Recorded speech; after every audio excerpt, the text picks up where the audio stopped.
what is your writing process when you get into your mode? You know what I'm saying? What's the process you got to do? Is it a certain thing you got to listen to, certain thing you got to do throughout the day? What is that process for you to get into that creative space? Uh, I gotta be by myself, totally isolated, no kids, nobody around me. You know what I'm saying? I put on some beats, you know what I'm saying? Then that whatever beat just jump out to me. You know what I'm saying? Just jump out to me. And you know, a lot of rappers gonna tell you like they be on that toilet, man. That toilet, man. You be on that toilet writing. I ain't wrote a lot of songs. I think that on Super Dope, I think I wrote at least 3 of them songs on the toilet, bro. Like for real. You know? And then Hey, that's real rap. I just live like I'll just be typing, bro. Like I can like when I'm really feeling it, I can write a whole song like 15, 20 minutes. Just go through just bar after bar after bar. Writing is start as a freestyle in your head and put it down, jot it down, and just let it all just flow through. Cause you don't want to get too caught up cause with the punchlines. Cause I'm like, nigga, I know a lot of niggas big on punchlines or whatever. And I like punchlines too. You know what I'm saying? But it's all about your delivery. You know what I'm saying? You know what I'm saying? For example, Plies. We talking about Plies. Real Testament, bro, by Plies. Classic. If you don't like Real Testament, you ain't a real nigga, man. Real Testament, Plies ain't even Plies, baby.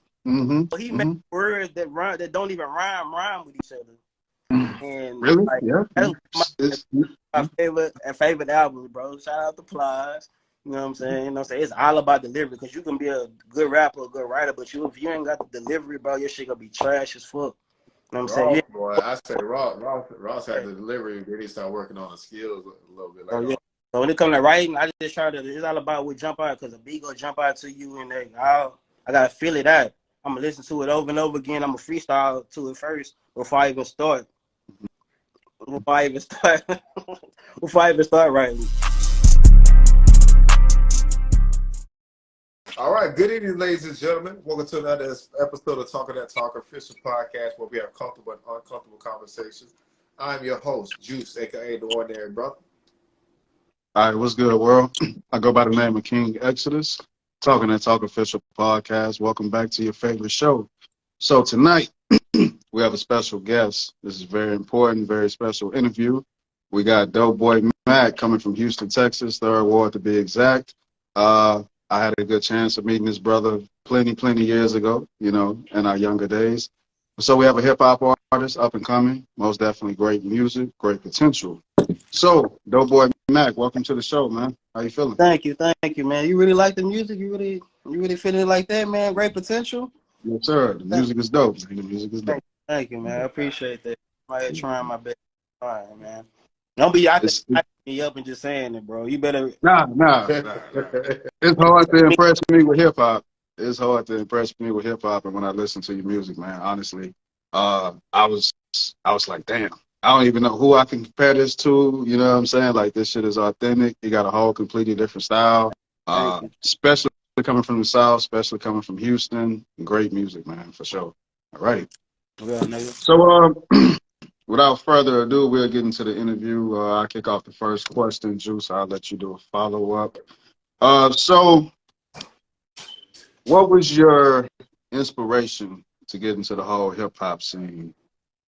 I say, man, when it comes to the music stuff, man, it really was my uncle Mike. Shout out to my uncle, man.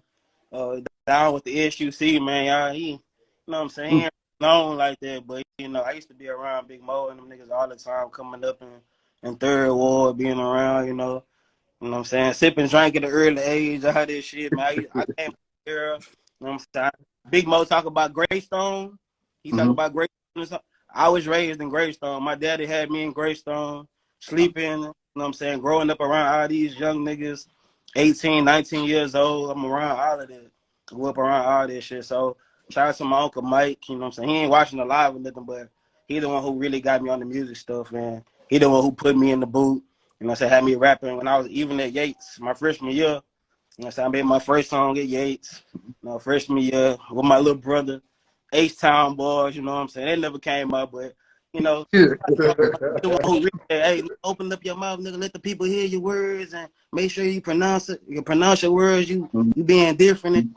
So it all started you know what I'm saying, with my uncle, man. If it wasn't for him, I probably wouldn't even be rapping. But I've been rapping, nigga, since I was at Blackshear. You know what I'm saying? Rapping in 5th grade, freestyling with my bro Gero on the beat. You know what I'm saying? Gero made the beat in the lunchroom table. I be the nigga freestyling about skit, whatever, nigga, about anything, nigga. So shout out to Gero too. It's my bro. It's my brother.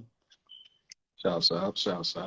Okay. Like when y'all was y'all doing like the freestyle at lunch tables, you know, where everybody get around, get on that table, be turning it up. Simple ass, trash ass beats. Man, okay.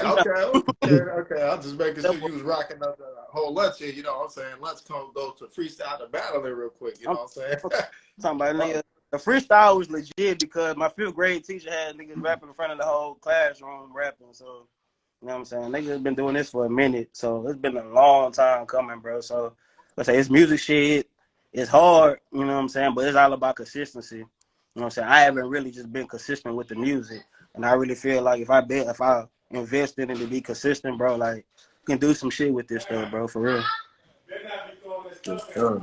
Okay. Since we was on the study in high school, man. So, tell me, what was your favorite subject in high school? What was your favorite things to do in high school? My favorite subject was English. What? Like, I've never made anything less than a 90-something in English. You know, no matter middle school, high school. Nigga, I got an A in English, always. Like, I'm a writer, but I'm writing music, or if I'm writing a story, bro, that's all I do. So, you know, I'm big on writing movies, scripts, all this shit. Like, that's my thing, bro. I'm a creative ass nigga. So English, definitely. I always been good. Like, I always been a smart nigga, bro. Always been pre-AP and all this shit. So English, that's my thing, bro. Always have been, always will be. Okay. Any sports playing or nah? You was just we're gonna grind it out with this music. You said what? I said, did you play sports or you was just grinding it out with music? You already know. Man, I don't have too my own horn because nigga, I always been a great football player. I say great. I always a pretty good football player, bro. Like nigga was on varsity. Nigga I sent the varsity sophomore year, but then I got pushed back down because I was my priorities was messed up. You know what I'm saying? I was chasing women and stuff. So and I bumped back down to JV with my nigga. Shout out to my nigga Rashad. RIP my bro Rashad. You know what I'm saying? It's my dog. You know what I'm saying? Me and my boy tag team in 3-2-2-3, playing linebacker and strong safety. So football, I always love football. Honestly, bro, I thought I was gonna be when I was young. I thought I was gonna go to the league, bro. No bullshit. Like that's how good. Like I said, that's how committed I was to football. Then you know what I'm saying, shit happens. You know, that's why I preach to these young niggas, man. Prioritize. You know what you want to do. You know what I'm saying, and take it seriously. I like that. There's a message behind it. All right. I chase cat. Niggas out here chasing cat, man. Okay. All right. So, coming from that the Third Ward area, how does the Houston lifestyle influence your music? How do you incorporate that into your music? You know what I'm saying? Coming from Third Ward, from Simmons Street, the middle. And a lot of people don't know about the middle. You know what I'm saying? Between the bottom and the bricks, 3020 block. You know, you got DTA, Lucky 7, Dodge City. You got the bricks. Who else I'm missing? I think I'm called bricks, Lucky 7, Dodge City. Middle. This is everybody. But yeah, you know what I'm saying? I'm from Simmons, bro. And my niggas, you know what I'm saying? They influence my music, especially my brother Scrap. Shout out to Scrap, Eric Landry. Say my nigga government like that. But you know, I'm a real big Pimp C fan. I grew up with the Houston music, bro. Like once upon a time, Houston music was like real big in our city. Like everybody party Houston artists. Like that's all we used to jam coming up when we was little. That's how I used to hear Young Star, Big Mo, Kiki, Fat Pat, Pokey. All that's all we used to do growing up. And of course, we sprinkled a little bit of Tupac and everything. The Tory B.I.G. Of course, UGK. You know what I'm saying? I'm a real big Pimp C. More Pimp C than Bun B. But I fuck with the whole UGK movement. And I just try to keep it player. They always on some player ass shit. Like I try to keep my music, saying more player and more fly than not and sprinkle a little bit of gangster in there. You know what I'm saying? So there's a big shout out to them niggas from Port Arthur. Yes, sir. Yes. I had to ask that question, man, because for those that don't know, you coming up in third ward, like you got the whole like the quote unquote the hood scene, you got the college campuses, you got the high schools, you got the original Frenchies, you got all of this stuff just in one area. So to come from that, yo, that's a lot going on right there, man. Third Ward is historic, bro. You know what I'm saying? Yeah. Everybody, niggas is not even from Third Ward. Want to be from Third Ward. Even It's when like a tour type now. It's like even when I like was a tour. fucking Lanier from middle school, niggas wanted to claim Third Ward. It's the difference between really being from the hood, you know what I'm saying, and living lifestyle and having a block, you know what I'm saying, you call yours, and there's niggas that don't even be outside like that. Niggas who just be in the house. They probably live in Third Ward, but they don't really be out there like that. You know what I'm saying? We out there like that. Me and my niggas, you know what I'm saying, the whole 3200, we out there mobbing, you know what I'm saying, 12, 8 to 12 deep, just walking around the whole hood.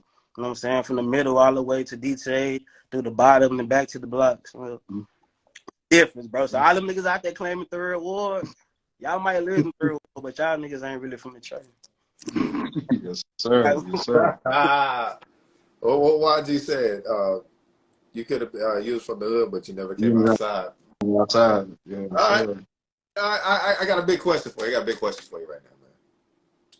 What was your ideology of being a man when you was a kid versus being now becoming a man? Has anything changed? Has everything the same? Dang, that's a tough question. Being a man, being a man, you know, like I said, my granny raised me for the most part.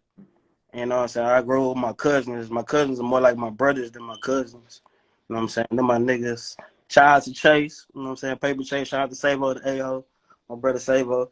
You know what I'm saying? I didn't really know my daddy, you know what I'm saying? He had his, his struggles. You know, my daddy had drug issues and all that, blah, blah. And I just always wanted to be a better, you know what I'm saying? A better man than him. You know what I'm saying? Like I said, he was the worst. I'm not saying he was a horrible example as a man because my daddy taught me a lot. You know what I'm saying? He taught me some good stuff, you know. He always just tell me, man, stop procrastinating. Or he used to always tell me as a kid, stop pussyfooting. We used to say, favorite thing, say, stop pussyfooting. And, you know what I'm saying, a man, you know what I'm saying, handle business. You know, he handle it straight on. He don't procrastinate. He get straight to it. And, you know, just being a man, I just feel like, you know, it's all about, you know, just taking care of business. It's all about taking care of business, taking care of your family. I got 2 kids. I got a son and a daughter. And I just focus on being the best man I can be for them.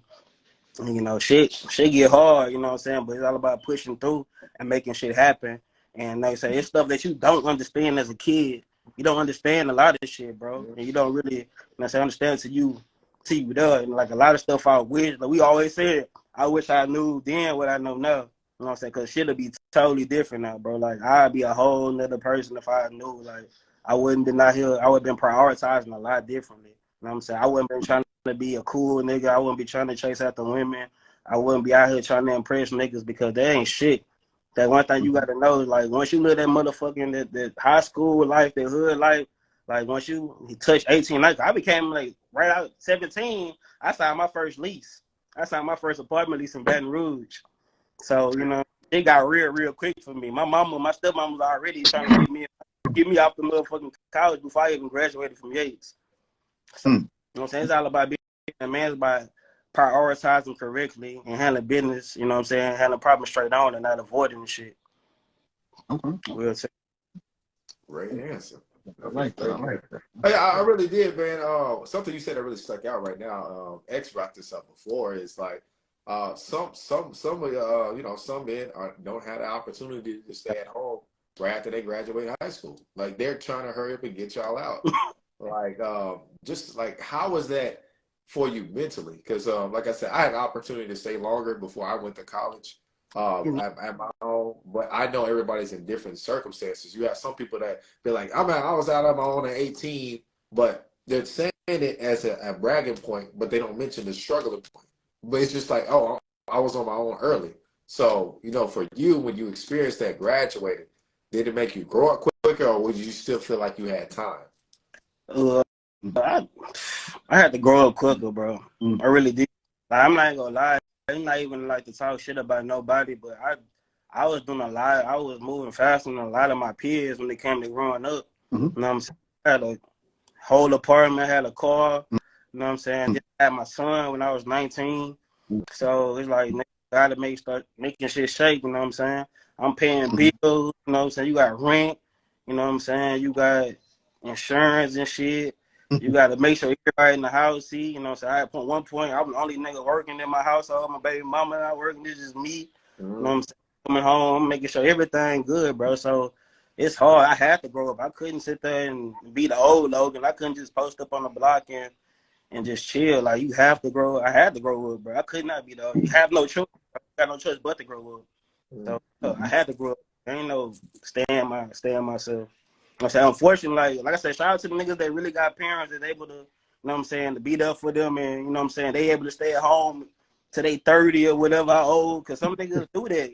Ain't nothing wrong with that. Like I say, because you got the Indians, the Mexicans, and all that. Yep. These people stay at the house at like 30 years old. They don't trip. You go to the house, they got about 7 to 8 cars parked in the front and shit. 5 or 6 rooms, nigga, family stuff. That's because they stacking up their bread. They know what they want to do or whatever. That's a blessing. So I don't look down on nobody that stay with their parents to their 30s. Just as long as they got a plan and not just out there just bullshitting. Right. Love you. I say, have a plan. And you know what I'm saying, don't just think about it. Start putting that shit into action. Yes, sir. I appreciate that answer, man. I truly do appreciate that answer. Yeah. Just neither person can pop that shit to the other person. You gotta meet each other in the middle. For people that had it and didn't have it, don't pop shit. Okay. So I'll do it like this. So coming from the South, you know what I mean? Especially coming from Houston, is there like any artists in particular that had the most influence in how you rap now? You know what I mean? Or is it like an artist from a different region, West Coast, East Coast, they got the most influence on how you doing your thing now?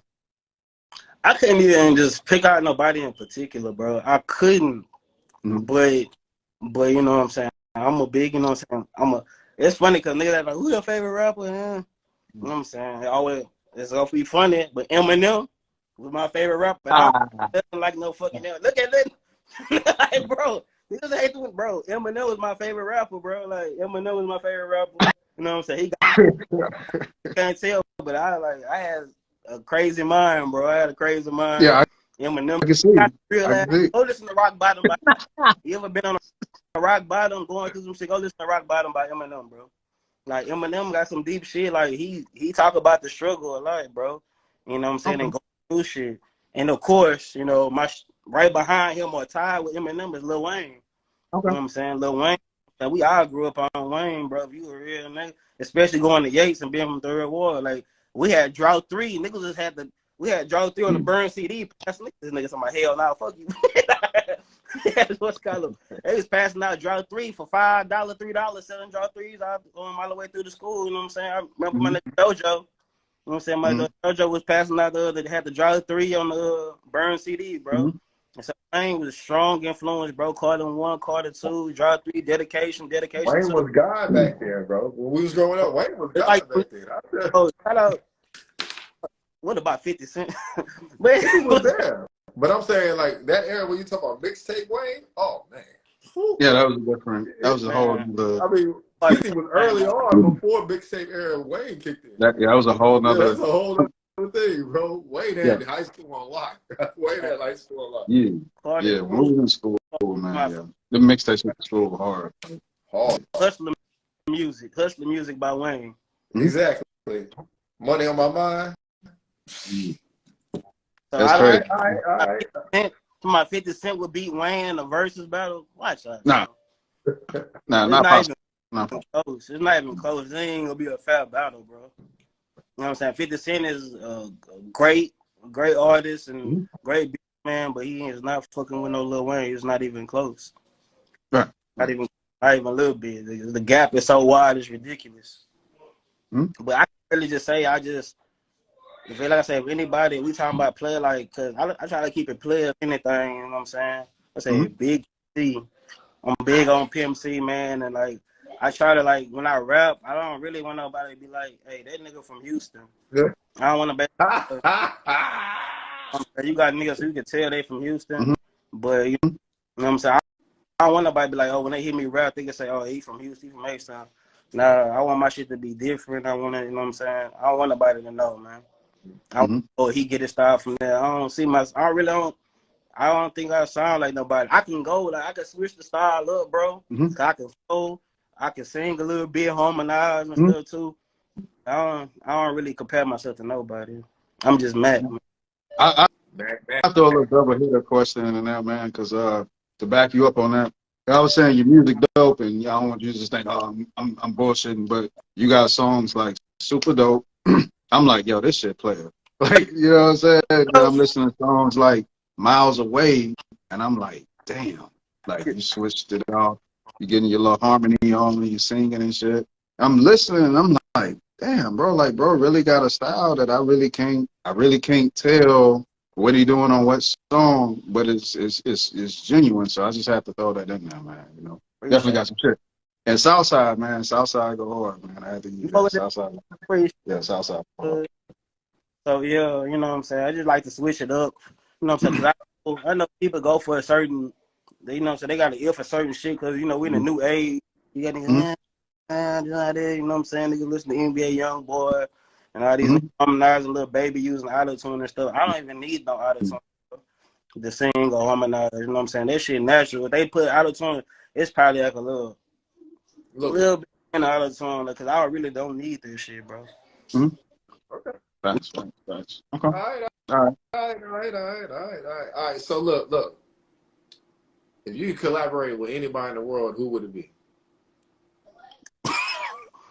Drake. Oh, shit, hey, Champagne Drake Poppy. is Sony at this Champagne point, Poppy. baby. Bro, You going straight, Drake? You going straight for the hit? Say go Straight straight up. to the. I ain't wasting no time. Drizzy. Hey, Bill, that 100 grand, man. Hey, we got this here. Come on, Drizzy, get No on the time. track, man. No time wasted. No You know what time, I'm man.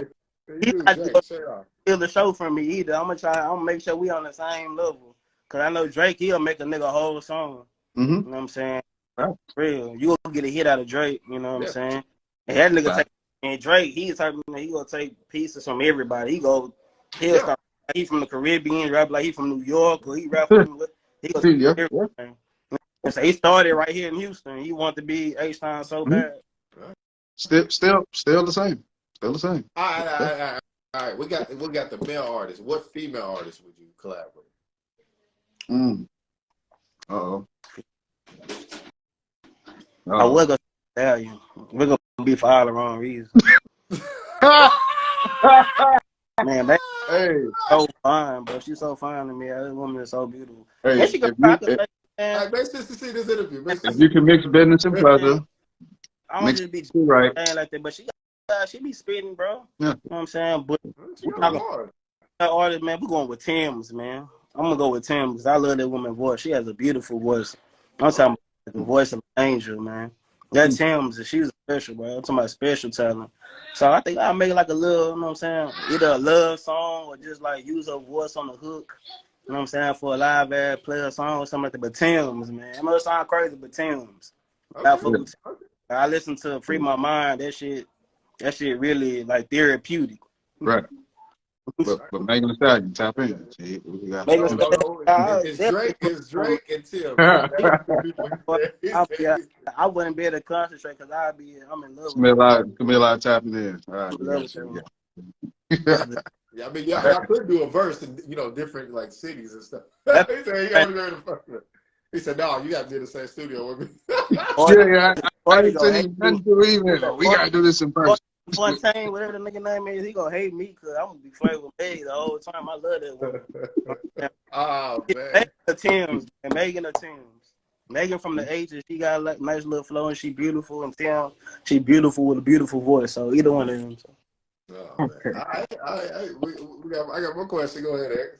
All right, alrighty. So it's a little up on the music, man. I seen you did little your little comedy thing for a while. You know what I'm saying? Tapped into your page. If Megan, So tell me, Yeah. What is that life like, man? You doing comedy? What led you into comedy? And any experiences you want to share? You know what I'm saying, from being on that So stage. it's funny. I think it's comedy, but it's just real life. That's all it is. It's not even comedy. Like, people say comedy. Like, I guess comedy comes from real life shit. From real life, Mm-hmm. all this stuff on Mack at Night. So I'm starting Mack at Night back in May. You know what I'm saying? My little One Deep show, whatever. But Okay. you know, it's funny because it's real, bro. People can relate to it. You know what I'm saying? Especially, you know what I'm saying, being single and living this single life out here.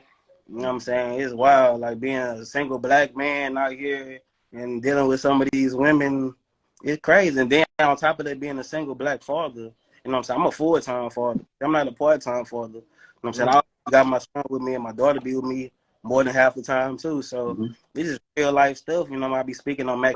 Hear me talking. I'm not fabricating nothing. I'm not making it up. It's really the shit really happened, bro. And Yeah. you know what I'm saying? Far as doing that, you know, far as comedy, like even in high school at Yates, I was doing one act play, doing theater. So that's my thing. I'm act a little bit too. So I've been doing acting on the side. So I do plays as well. Sure. My mother, I need to get in that shit. That's what I need. so I do plays like every other month, basically, you know what I'm saying, in Midtown Art Theater. So music, entertainment, period. That's my thing, bro. You know what I'm saying? I went to Yates. We was School of Communications, being behind the camera, making video edits and shit. So, you know, I tap into my creative side entirely, bro. You know what I'm saying? For music and film. So we gonna see a lot, don't say Mack at Night in May. You know what I'm saying? Of course, you know what I'm saying? I might team up with my brothers right here. But Mack at Night coming back in May for sure. So I like that. I like that. Stuff, bro. All right. I got something for you. I literally look to the left of me right now. Right? Left of me, I got the 2 books I ordered for the week. So, Why Should a White Man Have All the Fun and the Miseducation of the Negro?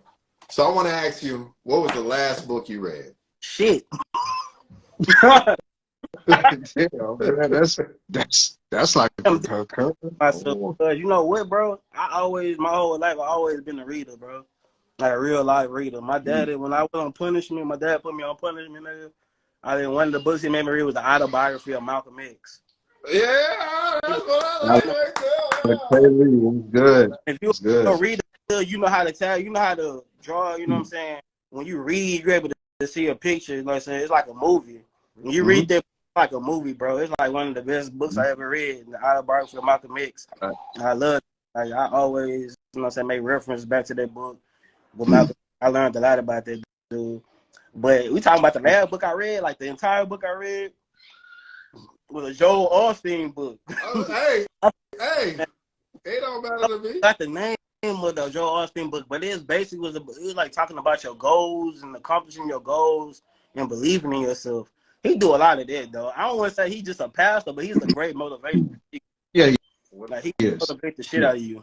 Like so I forgot the name of the book, but it was a book from Joel Osteen, and I'm not gonna lie, that was like he got about plenty of books right now. I think that was, I ain't gonna lie, bro. That shit was like 2016, 2017. That's the entire book I read. The entire book I read. No matter what you're going through, he like, well, if you look at it this way, and George he take it to a different place, man. That's like the what would you say? That's like the other Eric Thomas in another race. Like that's just how he is with this shit.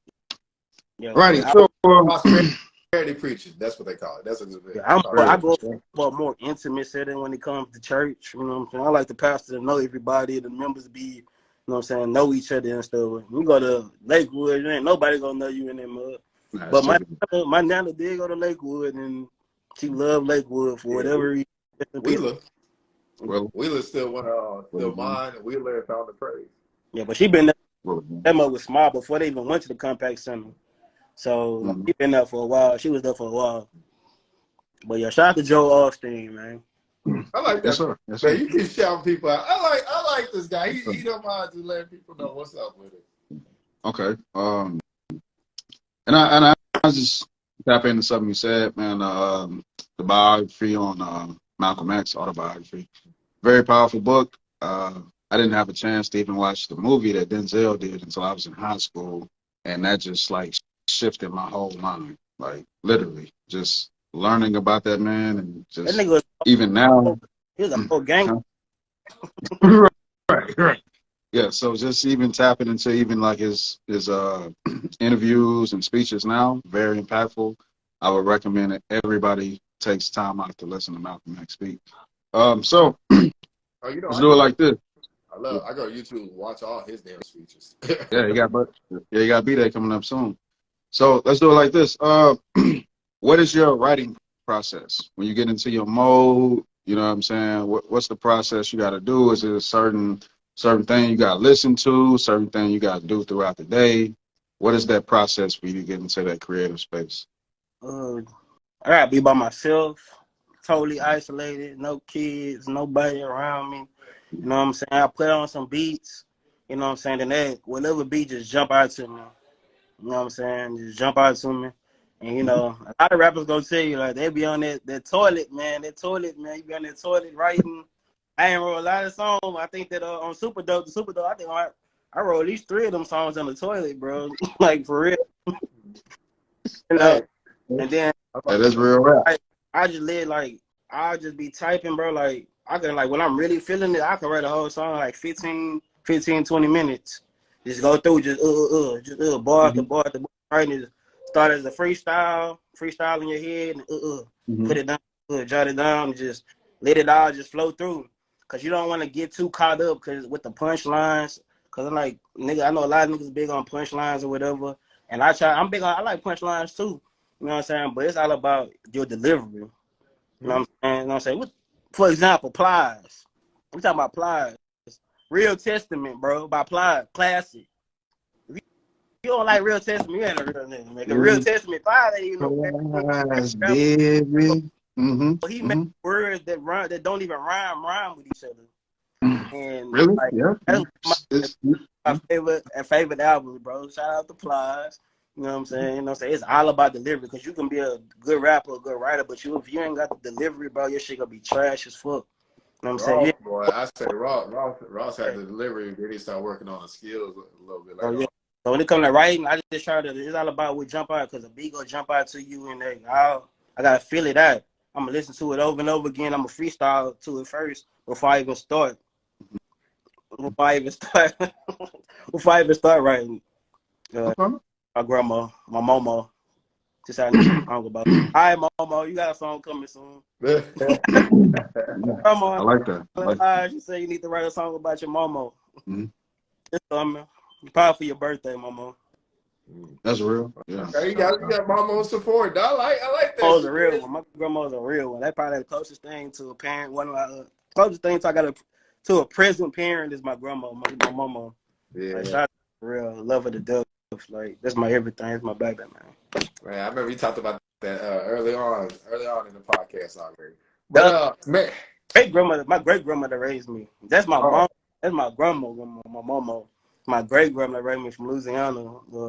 So it's totally different when your grandma raised your great grandmother raised you. My great grandmother raised her kids. Then she raised her kids. Then she raised her kids. So Mhm. so yeah, Mhm. it's crazy. Like we grew up in the house. Like it's like we was growing up in the '70s, '80s, and the '90s all together. Like we grew up in a duplex on Sawyer Street.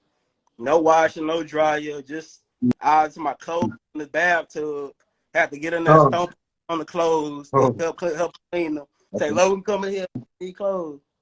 Go in there Mm. on the clothes, whatever. She had the washboard. I'm talking about old school washboard. Take it out, put them on the fence with the clothespins, like Oh, old school feel. man, boy. that's some old Yeah. school stuff right Man. Yeah. In high school, man, I had a couple of moments. I was in the bathtub or in the sink washing some shit and hanging shit up over the shower pole. And yeah. Yeah, Luckily, you about know what three I'm saying? days. Yeah, about 3 days. Where? Okay. All right, Juice, you got it. Oh man, I was gonna get back to when he said the writing process, man. How was it finding your voice when you rap, man? I gotta give you a story, man. I don't know if you know it, man. Me and X, we used to rap together, right? We was in a group at one point in time. What happened? Like X. I stopped rapping. I had to kick him out the group, man. But go ahead and ask your question. Hey, I, just you wait. could have burned I'm it with bullshit, man. I'm that. bullshit, You man. could have I'm burned bullshit. Nah, what happened? I'm gonna give. I'll tell you what happened for that opportunity.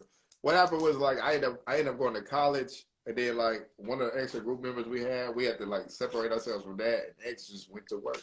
I ended up going to college. He went to work, but it was like it was small tension like what's going on because uh me and X was paying for everything, bro. Me and X was paying for everything. We was paying for studio time.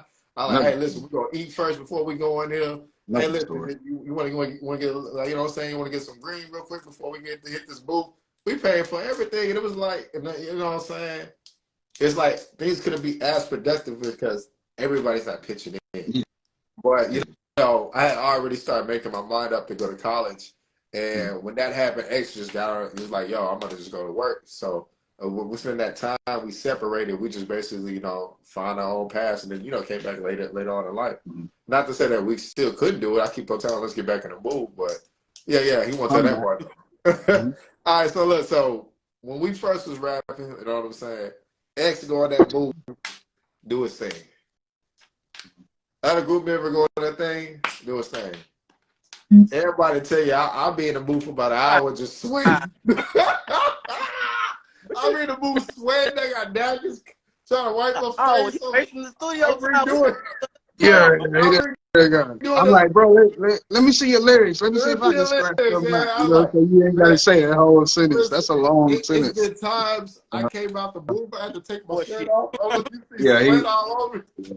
he in that Yeah, detoxing. Yeah, he's in yeah. that I mean, detoxing. like everybody went first just so I could go last. And my verse not even my verse might be first or second, but I took the most time, man. But later on, I started learning how to get better at it. That's what I'm saying. Like, how long was the process until you found your voice? It didn't take Mm-hmm. long, like, cause like I said, I started off my uncle apartment, rapping in his apartment on his system. Like he been having a studio since I was 9 or whatever. So you know what I'm saying. Him and my daddy used to be in there doing that R&B thing, rapping. And my daddy was a singer. And I was with my daddy. He'd be riding around Third Ward in his Oldsmobile. You know what I'm Mm-hmm. saying? Pop the trunk.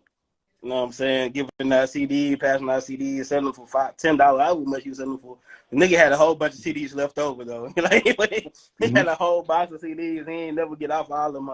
But like I said, it was my uncle, bro. Like he always had the studio set up in his apartment, bro. So I been found my voice. So me and my niggas, before I went to LSU, you know what I'm saying? My niggas, we dropped some tracks before I went off to college or whatever. And Mm-hmm. start staying in Baton Rouge, and then you know I ended up coming back because for whatever reason I wanted to be back in Houston.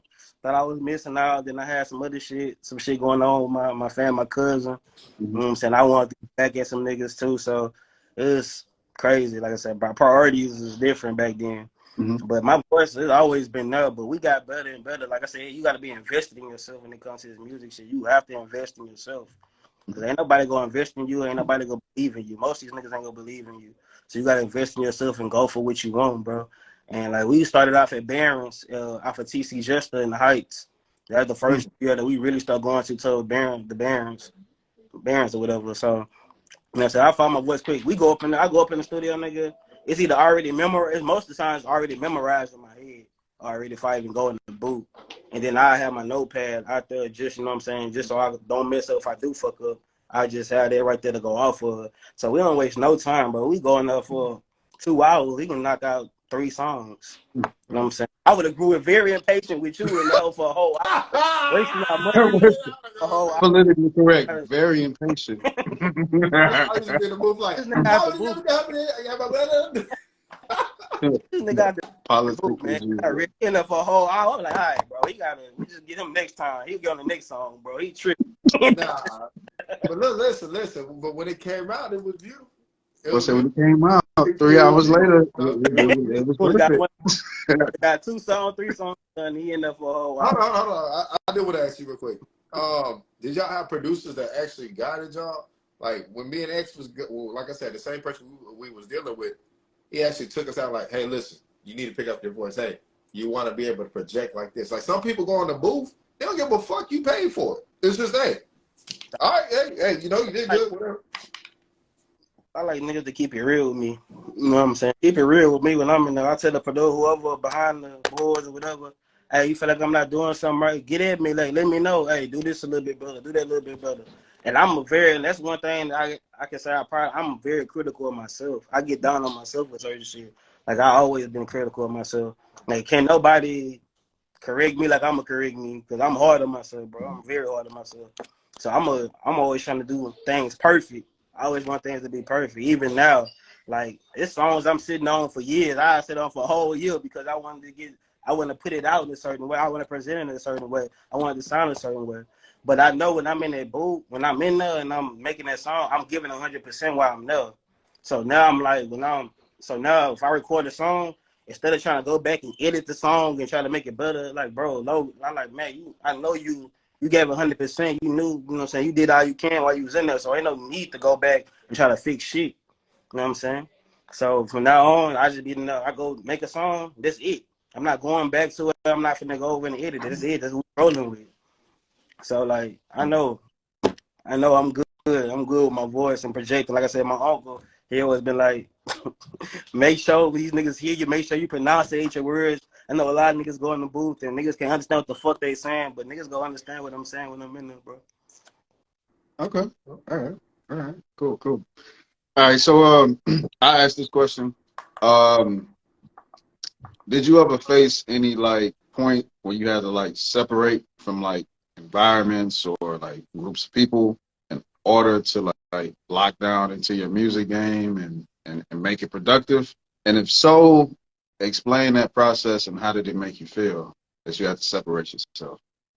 Yeah, so we getting deep. So this is one of the questions like Logan, you know, like bro, we gonna get too deep. You want to question like, so these one of the questions, bro. Like so, like I said, I really love music. I really care about music. I always have, always will. Even if when I start rapping, like I be like I plan on like helping another young nigga, you know what I'm saying, who trying to the guy invest in them or try to help them pay for their studio time, you know what I'm saying, just out for love. And you know what I'm saying, I was in a whole marriage with somebody who didn't support my music. Like I don't like what she rapping about. You know what I'm saying? I don't want to be about that, you know what I'm saying? I'm like, damn, it's music, bro. Like, you know how to separate me from the music. You know what I'm saying? Because, like, even though it's real, like, because most of the stuff I'm rapping about is real stuff I experienced or I'm going through with or, you know, I did it before. Mm-hmm. But, you know, my ex-wife, she was not feeling the music thing, was not feeling the rap thing. I'm like, bro, I'm still taking care of home. I'm still paying bills. Like, it's one you know what I'm saying? I'm paying all the bills, doing this still, you know what I'm saying, making shit work, but you don't want to support my music, like, nah, so I had to, you know what I'm saying? It was crazy. It sounded wild, but I realized I had to, you know, separate from that because she didn't want to be a part of it. You know what I'm saying? And like it's like niggas who don't want to support too, but that's their decision. I don't, you know what I'm saying? I'm not gonna beg a nigga to support me or anybody to support me. And you down with it, you not. But this something I love to do and I'm invested into it. I'm like, damn, nigga, you gave up your whole marriage to do music. I'm like, damn, but if the love unconditional, you love me unconditionally, you gonna ride with me. Cause you know what I'm saying? I'm not gonna leave you, you know, I'm not gonna leave you hanging. So yeah, that's like one of the biggest like things. Like bro, I basically lost a whole marriage because I wanted to do music and pursue my goal, my dreams. You know what I'm saying? So how you gonna tell somebody not to pursue their goals and you love this person? That's wild to me. You know what I'm saying? Regardless, so that's one of the biggest ones, bro. Like lost a hard relationship because I wanted to do music. And at the same time, I'm still taking care of the highs and holding you down. So Dedication. All right. You got a juice? Man, and that was very impactful. I'm not gonna lie. I was about to ask the question, but you basically kind of answered it. I was about to say, like, do you see yourself getting married or anything like that? But hey, you just kind of answered because I do plan on getting married again, but you want to, you know what I'm saying, what it is musical, whatever you do, you want your partner to support you no matter what, because if I got a partner, I'm going to support whatever they love to do. You know what I'm saying? That's just straight up. So, you know what I'm saying? If you in a relationship with somebody, make sure they support you in your goals and your dreams. You know? So, yeah. Okay, cool. Okay. So, you know what I'm saying? She got it going on. Like, I hear her die. Why she got her degree and everything, and she doing her thing. So shout out to her. It's still all love, regardless of that. Right. Right. Okay. This is what I want to ask right there. What you just said. You was married before, you said you get married again. How did you learn the value of marriage? Because that was just something you always wanted to do. Like, did somebody teach you? Did you learn from it? You know what I'm saying? Man, Because a lot of people just say they don't want to get married. So I'm just curious. my dad and my mom was never married. I don't think they was together that long. So like I said, I was conceived. My mom was a senior in high school. So I didn't see no marriage like that. And my stepmom, and my daddy, they got married when I was like in 11th grade or something like that, and I seen that shit fall apart. So I ain't really had no good examples in no marriage, bro. So, but I knew, you know what I'm saying. Yeah, I love this person. This person at the time, she was holding me down. She loved me. She loved my kids and everything. And you know what I'm saying. I ain't see myself being with nobody else. So, you know what I'm saying? I'm like, shit, get married. You know what I'm saying? Let's get married. And, you know, I feel like regardless of what people saying about marriage or whatever, bro, that's a strong foundation, bro. You find you a partner, you know what I'm saying? Partner inside of you to help you, you know what I'm saying? Because life is hard, bro. We all know life is tough. You know what I'm saying? If you got a partner to hold you down through life, bro, that's big. You know what I'm saying? Niggas out here, you know what I'm saying? They play your shit. It's cool, but you find the right one. You know what I'm saying? Stick to that person. Fuck all the other bullshit. I ain't got enough. You know what I'm saying? Not to just put my bill. I ain't got enough cat, bro. I ain't got enough pussy. I ain't worried about this shit, bro. Like, better things out here in the world. So you find somebody to hold you down, who love you unconditionally and support what you do and care about you, care about your family or whatever. You know what I'm saying? Stick with that person. Fuck all the other bullshit. Like, want to be players out there. Like, that shit lame. You know what I'm saying, but that player shit don't last forever. When you got that money, you gonna be a player. You better have some bread out here for sure. You be a broke nigga out here being a player, you gonna be coming out some bread. Yeah, you ain't gonna play. You ain't gonna I play mean, too good. you know, You gonna play the game. Jay-Z went from Big Pimpin' to Look, the Carter. The Carter. he forever macking. That nigga's in the whole marriage. He found the right person. Yeah, Of like course, you said, hey, listen, My so wife Beyonce, I brag differently. that shit quick, bro. So yeah, ain't nothing wrong with being married, bro. I still support niggas. I support niggas who want to get married. Man, I like that. I like that. I'll be trying to tell people, man, like, listen, whether I'm still like 50-50 on the edge of it, I still see a lot of benefits of getting married. It's a lot of benefits. Like I told somebody that was on the podcast before, it's access to certain things that you can't get when you're single. Nigga, Bottom line. nigga, your whole fucking status will change when you get married. You talking That's about it. me? You go Just having that ring right there. People don't even understand that. Like, household, bro. Like, we talking about rent and everything, man. You get a 2-bedroom, 2-bathroom apartment or whatever. You talking $1,600, $1,700, bro, for an apartment. You know what I'm saying? So, you know what I'm saying? You can go from making, you know what I'm saying, fucking 4,000 to 5,000 a month to making, with two people, to making 8,000, 9,000, 10,000 a month. You know what I'm saying? 100K. I'm not saying 100K. because financial, you know what I'm saying, the financial gain of it, but that shit is beneficial, bro. When it comes it definitely is.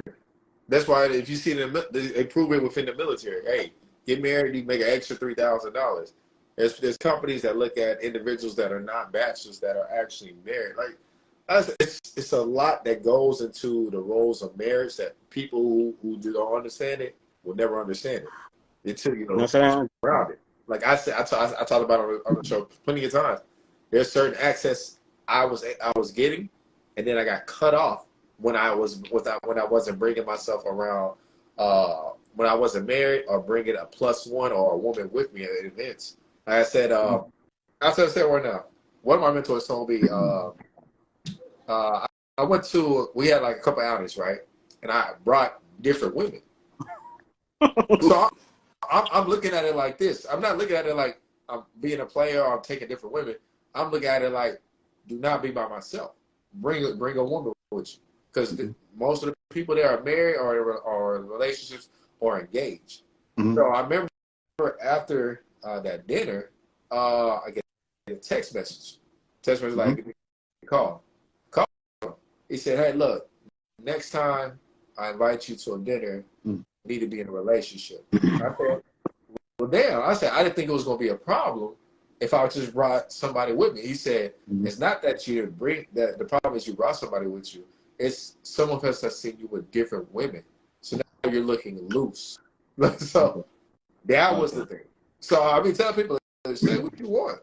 But like I said, when people are like, you know, trying to bring you up or give you some type of knowledge or wisdom, they want to see something within your relationships that say he's stable. Facts. Facts. And we have to continue to rewrite that narrative, especially in our community, to make that be the new norm. You know what I mean? Like family, households, all the benefits that come with it. And we have to make that be like the new standard. Even if you watch Power and you watch that last episode of Ghost, what did it do with tell Tate? He telling him everything that's wrong with his campaign. He say, look, the fact that you're unmarried is fucking up this campaign. Exactly. He told him, like, this campaign is getting fucked up because of your images. Your image is not 100% what we need it to be right now. So we got to implement that into our everyday life is within the Black community. You know what I'm saying?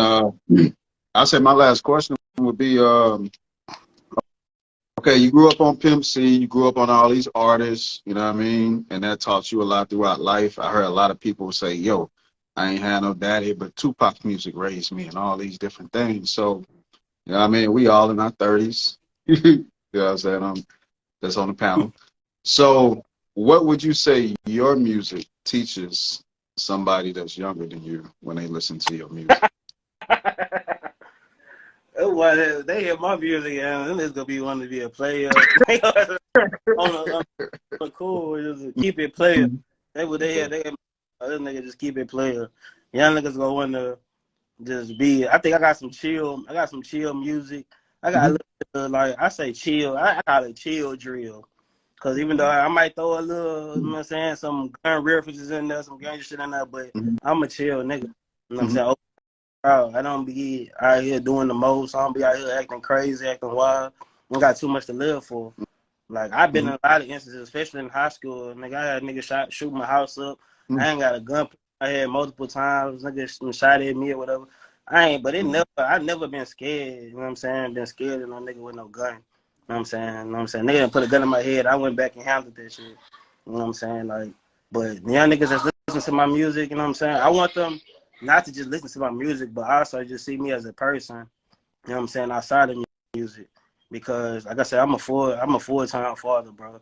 And, like, you know what I'm saying, since I haven't been married, nigga, you know, I got to balance this rap shit, and I got to balance the house or whatever. Nigga, I'm the type of nigga, I go write a song, then I got to go pick the kids up from school, come home and cook, nigga, wash dishes, make the house clean and all that. So, you know, as most of all them young niggas going to say, just handle your business. Just take that from me. It's like a nigga who handle business and a nigga who set goals and accomplish goals, bro. So don't just say, you know what I'm saying, just be a player. You know what I'm saying? Don't get caught up in this rap shit too much because, you know what I'm saying, it's real life shit. It's music. You know what I'm saying? Even though I ain't experienced it and I ain't went through it, you know what I'm saying, at the end of the day, outside of the music, I'm a whole grown man, a real man. You know what I'm saying? So, yeah, y'all niggas, I say to the kids, nigga, hey, go for what you want, you know what I'm saying? Know what you want and go for it. Like I've been saying, just go for this shit. Don't just be out here thinking life is just all fun and games about playing and turning up with fucking bitches, because it's not. And like I said, I guess I can take from my music too. If no disrespect to the women, but the hoes, the bitches, fuck them hoes, man. You know? I'm sorry about the man. Get on your grind, man. Yes, sir. Right. Yes, sir. I got a good question right there. Words wise spoken. If you can go anywhere in the world right now, where would you go? If I can go anywhere in the world, well, nigga, I ain't trying to go nowhere. I'm going to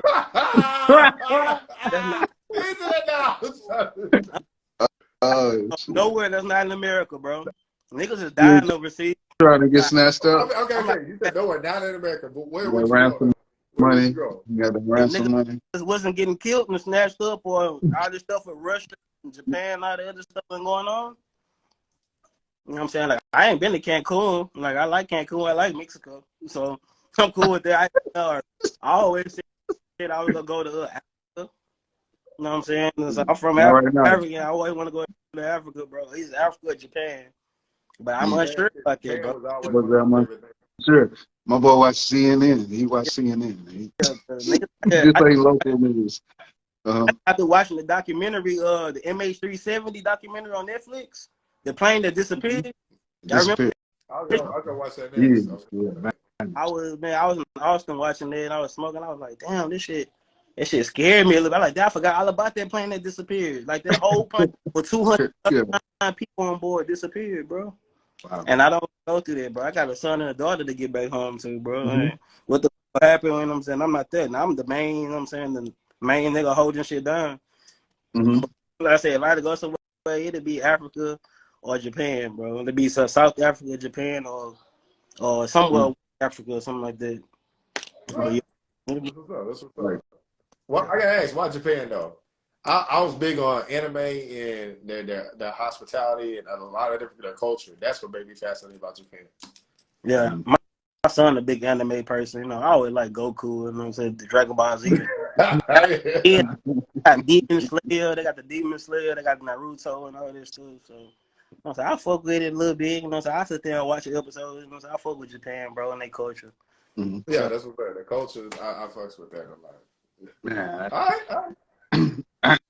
I ain't got no more questions, man. We ain't gonna hold you too long. Juice, I don't know if you got something else. Man, here's my closing question. Question. Ask everybody this. Get ready. What's one thing that's tangible that you value, and one thing that's not tangible that you value? What's the definition of tangible again? All right, so tangible would be like physical, what's seen, and then non-tangible would be like what you can't see, what's non-physical. Yeah. Physical, non-physical. Of course, my kids, that's physical. I value them more than anything in this world. You know what I'm saying? That's priority number one before anything. You know what I'm saying? I guess my kids, my family. You know what I'm saying? It was not tangible. I guess, you know, what's called love and loyalty. You know what I'm saying? Love, bro. Shout out to, like, I thank God all the time. Like, I'm a man who pray regardless of what people say. And all this talk about religion and people who don't pray, don't believe in God, don't believe in Jesus and all that. Bro, I pray. And love and loyalty, that's everything to me. You know what I'm saying? I thank God all the time for the people in my life who love me and value me enough to look out for me. You know what I'm saying? Because, like, even though I'm a strong nigga and I handle my business, you know what I'm saying? I get down, too. I'm down. I have my down moments, too. So, people, you know what I'm saying, who always hold me down, who call and look up, who reach out to me, you know what I'm saying? I'm always a nigga that most of the time reaching out to people, pulling up on people, checking on people. But for the people who reach out and actually care about me, who love me, bro, I appreciate that.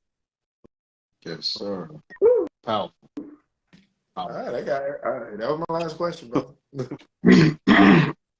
All right, so before we wrap this up, man, special shouts out to the city, most definitely Houston, put on a lot for the show. Shouts out to Third Ward specifically. A lot of people came from that community onto the show. Shouts out to JY. We got a lot of people in JY that came onto the platform, if y'all don't know. Third Ward, Talking That Talk official podcast. Thank you for watching. Up top, we got No Ordinary Brother. I go by the name of King Exodus. Make sure you tap into their YouTube channel. This will be on YouTube. And Mack, I'll let you give the audience your handles on all platforms before we close out. All right. Y'all follow me at Dopeboi Mack, DOPEBOI MACK. Dopeboi Mack. Music on all platforms. New music coming soon, man. Go check out the Super Dope, Go Fed, 715 Freestyle, all that good shit. You know what I'm saying? Big B, shout out to 100 Gang, shout out to my brother Chop. Y'all know what it is, man. Thank y'all for having me. Real shit, man. Love y'all, boy. Appreciate the opportunity. Yes, sir. We're most definitely looking forward to that part 2. Thank y'all for watching. Talking That Talk official podcast. We out. All right.